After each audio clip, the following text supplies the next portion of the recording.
Welcome to Islamic Life Coach School Podcast. Apply tools that you learn in this podcast and your life will be unrecognizably successful. Now your host, Dr. Kamal Akhtar. Hello everyone. Peace and blessings be upon all of you. Inshallah, this podcast is being published around the time of Eid, and you guys must have enjoyed or are enjoying with your family with the ongoing celebrations. Today I want to talk about how your best friends being your girlfriend is the best experience about being a woman. And I'm talking beyond self-help books. Nothing beats a deep, soul-nourishing conversation with a woman that just gets you. They're the one who hype you up when life is feeling down, or they lovingly drag you out of making a questionable life choice. They're the only people who can decode your vague texts, send you unhinged memes, and they are your real-life emergency contacts. Maybe not on official forms, but like real emergencies, like bad hair days that nobody gets. Whatever is important to you is important to them, while it might appear vain to the rest of the world. But beyond the laughs and the inside jokes, having solid girlfriends is a superpower. They remind you of your worth when you forget it.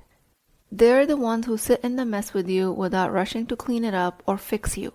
They're either your ride or die forever, and even when the relationship is over, there's no breakup talk, like we need to figure things out, we need to know where things are going, or having the uncomfortable silences when you haven't talked for a while. There's a certain ongoing communication in an empty space even if you're not directly communicating with them. There's a certain understanding about yourself and the relationship. As a Muslim woman, having other women as friends is incredible. They're your cheerleaders, your therapists, your comedy specials all rolled in one. But the plot twist, which is what this podcast is about, is they can also become a crutch. It becomes easy to blur the line between support and dependency, between genuine sisterhood and constantly outsourcing your decision making because you don't trust yourself enough to make them alone. This podcast is your invite to notice when a tough choice about career, marriage, or even what to wear is being brought to the group chat for approval. If you're slowly starting to lose connection with your own intuition, and what it looks like when an empowering sisterhood morphs into an accidental safety net. Don't use that safety net above yours. Don't let the sisterhood get in the way at a chance to truly stand on your own. And always be on the lookout for the friends that you love the most. How are they unknowingly reinforcing a dependency cycle? If out of their care, they're always having an opinion as well. How it might look to you is at first it will feel reassuring. You have people to turn to, people who get it. But then when you start noticing, you're going to be second-guessing yourself more than ever. You're going to be second-guessing yourself more than you're trusting yourself.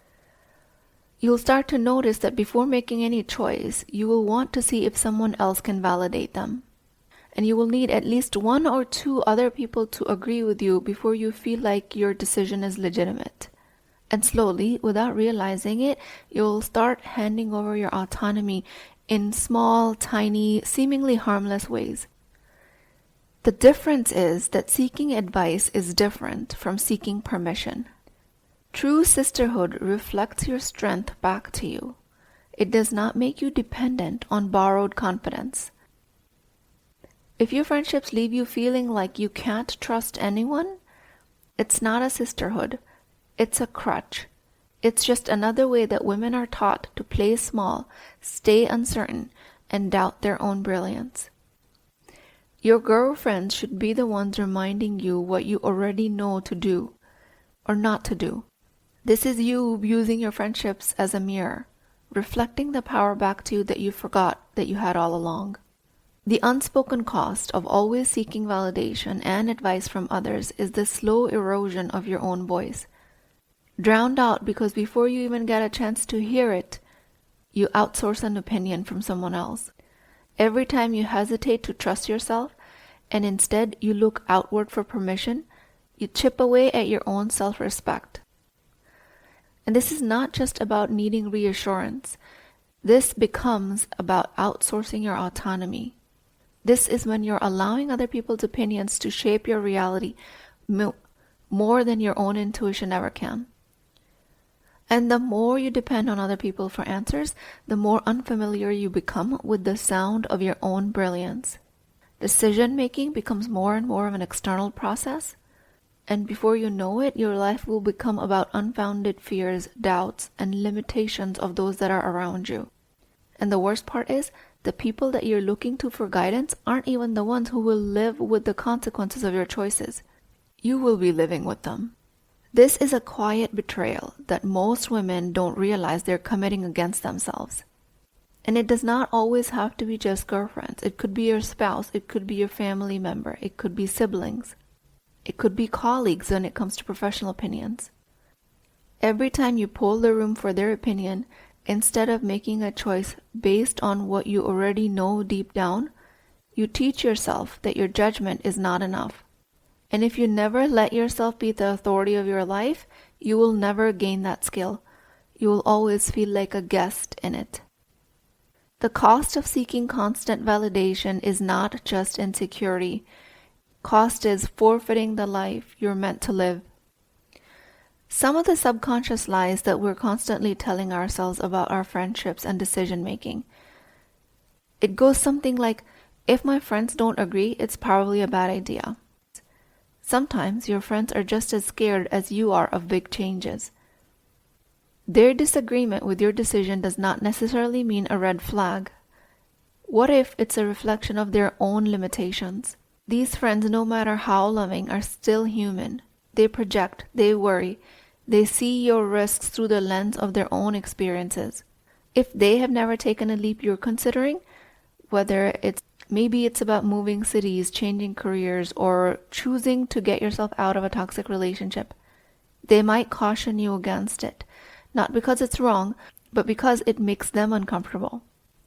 Sometimes the scariest, most life-changing decisions aren't group decisions. You don't need a committee vote to validate what you already know in your gut. Your destiny is not a democracy. If your heart is pulled in one direction, and the only thing stopping you is, but I don't know if my friends will think this is a good idea, then maybe you're listening to the wrong people in this scenario. The next unconscious belief that I want to point towards is a strong community means everyone thinks the same way. That's actually not the case. A strong community means everyone respects that you think differently. This is an unspoken pressure on female friendships. The idea that if we're close, we should agree on everything. But sisterhood, along with any other relationship, is not about sameness. It's about respecting everyone's individuality. If your friendship space cannot hold different perspectives, then it's not a friendship, it's an echo chamber. If you're trying to agree with your friends 100% of the time or the other way around, are you thinking for yourself, or you're just reinforcing what's comfortable for the group? The strongest community is not built on uniformity, but it's built on an unshakable respect for each other's autonomy. Real friends do not guilt you for thinking differently. They make you feel like they hold space for your individuality, even if, and especially if it challenges their own beliefs. The next unspoken belief could be that good friends always tell you what to do, when actually, good friends help you see for yourself clearly what you can decide for yourself.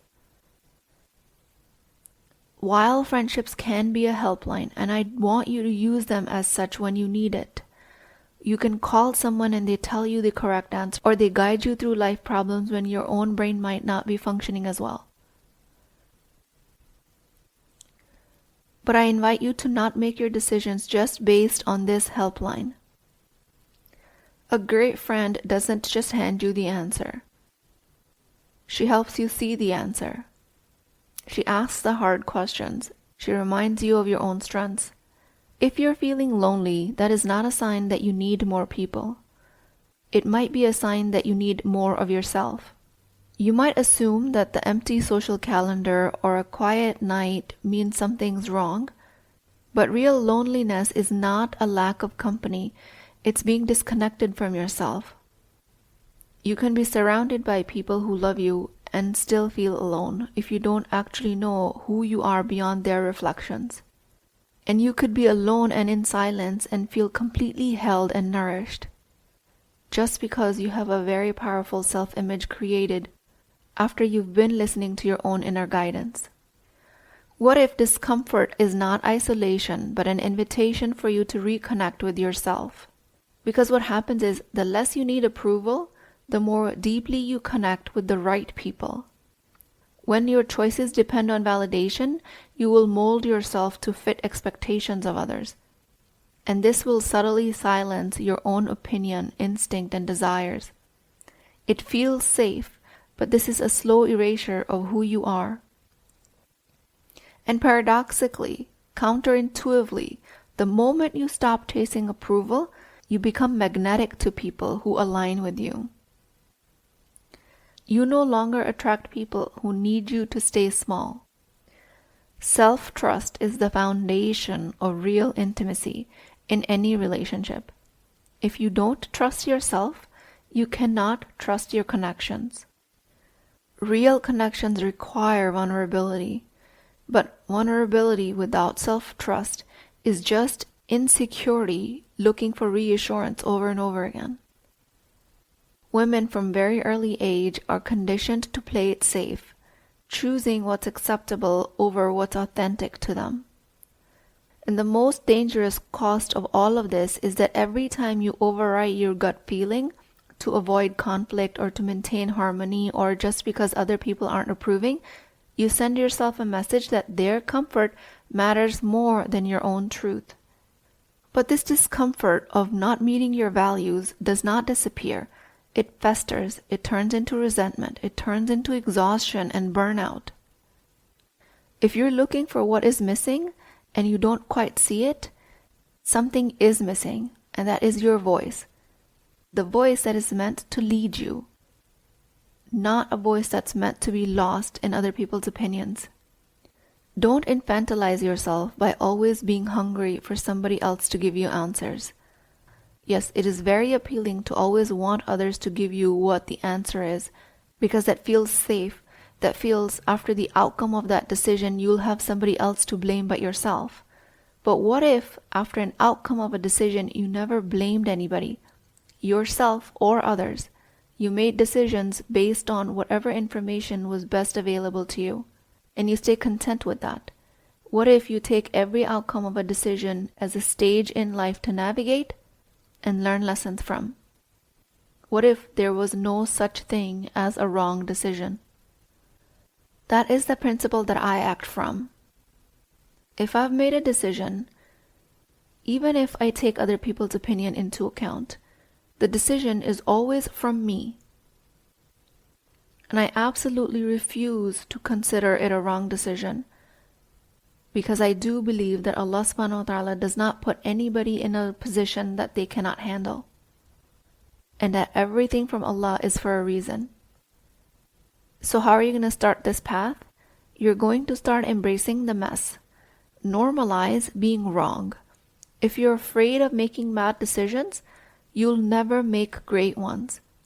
Reframe discomfort as a sign of growth, because alternative is stagnation. Take small risks daily so your brain learns that uncertainty won't break you. Uncertainty can also build you if you let it. Ask yourself, what would I do if no one else had an opinion on this? Then listen. And if you do feel uncertain, don't run from it. Maybe set a timer for 10 minutes and come back to it. Do not run away from the decision. Don't distract yourself. There are no quick fixes. Maybe you have to come back to it after istikhara. Maybe you pray on it, make dua about it. The right knowledge reveals itself in time. Your only job is to stay open long enough to hear it. Your best girlfriends aren't here to lead the life for you. They're here to reflect back the best parts of you. They do offer an emotional safety net, but it's not supposed to be an emotional prison where you're trapped in dependency. A great friendship is a creative catalyst, making you dream bigger, see beyond what you thought was possible, and it challenges your own limitations. A great friendship also brings out pure, unfiltered joy, the kind that has no agenda, no expectation, just deep belly laughs over things that might not make any sense. True friendships don't smother you under the weight of expectations. They honor your autonomy. They remind you of your values without enforcing them on you. They are a soft place to land, but never a place to stay stuck. And if for all of that to happen, you have to let people know that you love advice, but you make the final call, do that. Do it verbally, explicitly, or just think about it and decide on it implicitly around your friendships. Stop explaining your every decision. People will adjust. Step into the arena and encourage mutual growth. Because if you're the only one evolving, that's not a friendship. Choose friends that trust your judgment and you trust theirs. And practice saying, I trust myself on this one. And continue to love yourself through all of the outcomes. Best friendships are a catalyst to autonomy, not a replacement for it. If you don't trust yourself, no friendship can save you. If you do trust yourself, no friendship can break you. And among a sea of very good friends and a handful of great friends and even fewer best friends, there's a fine line between support and self-betrayal, and that line is your awareness. With that, I pray to Allah subhanahu wa ta'ala, Ya Allah, I'm grateful for the friendships that uplift, challenge, and reflect the best in me. Bless me with the wisdom to trust myself, the strength to stand firm in my choices, and the clarity to seek guidance without losing my voice. Ya Allah, let my relationships be a source of love, growth, serenity, and peace. And may my confidence always be rooted in you alone. Ameen Ya Rabbal Alameen. Please keep me in your du'as. I will talk to you guys next time. If you're interested in getting coached by me, I'm offering a very affordable opportunity to do that with Wisdom Wednesdays. This is not a course, not a lecture. This is an opportunity for live coaching, real change with Islamic adab and etiquette. You do not need more information. You actually need a space to create change. At $19.99 a month, which is the price of takeout dinner, you as a Muslim woman will create confidence, intimacy, and connection without shame or fear of judgment, because your privacy is my highest priority. So join at www.islamiclifecoachschool.com, resources, Wisdom Wednesdays. I'll see you inside, inshallah.